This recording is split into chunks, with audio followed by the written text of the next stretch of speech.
Welcome back again guys to my channel. This is Janelle Idanio. At sa video kong ito, ituturo ko naman po sa inyo kung saan po natin makikita ang exam po ng CDE certificate. Ang una-una lang po natin gagawin guys, which is pupunta lang po tayo sa Google Chrome po natin. Ayan, click po natin ang Google Chrome po natin.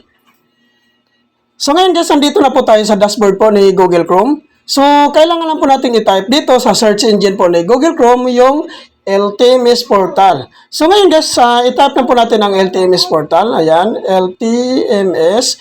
Ayun po guys, napansin po natin kagad dito sa baba, lumalabas na po ang LTMS online portal. So click lang po natin yan.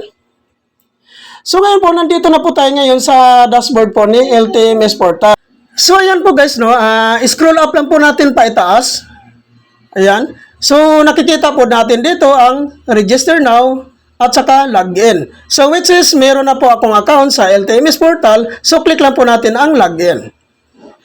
So dito po guys, ay kailangan naman po nating i-type yung email address po natin or client number po natin. So ayan po guys, no, ilagay lang po natin ang exact email address po natin, no, yung ginamit po natin sa pag-register po natin sa LTMS portal.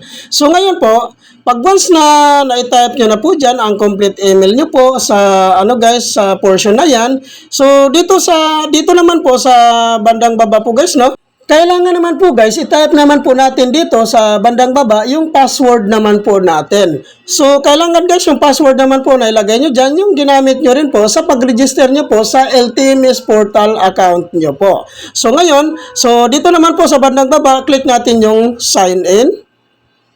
Ayan.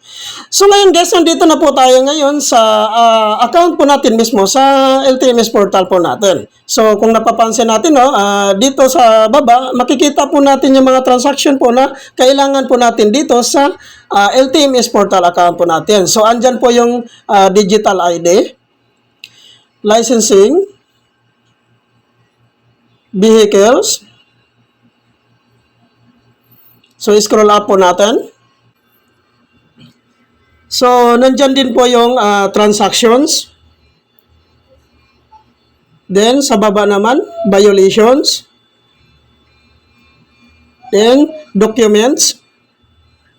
Ayan, scroll up pa natin. So, nandyan din po yung profile. So, ito po yung mga transactions po guys kung kinakailangan nyo po dito sa LTMS portal. Which is ang vlog ko guys ay kung hanapin natin kung saan po natin makikita ang CDE certificate exam po. So, ngayon click natin yung barang toga dyan. Click po natin yan. So, dito guys nakikita po natin dito ang CDE online validation exam. So, yan po ang i-click po natin dyan dahil po dyan po natin makikita ang exam po mismo ng CDE certificate. So, click po natin yan. So, ayan. So, ito na po yung exam po ng CDE certificate po, guys. Ito yung CDE Online Validation Exam. So, nakalagay po dito, guys, no? Use the CDE Online Validation Exam for your driver's license renewal application.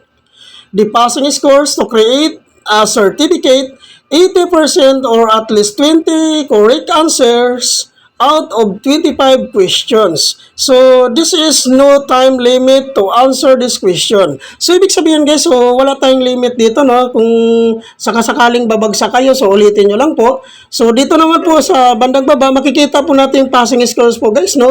Which is 76 po yung passing score po dito. So, pag once na gusto nyo na pong mag-exam guys, so dito sa bandang baba, makikita po natin ang start exam. So, which is ito lang po yung, hanggang dito lang po yung vlog ko. So, kung gusto niyo na mag-exam, so click nyo na po yan. Thank you for watching.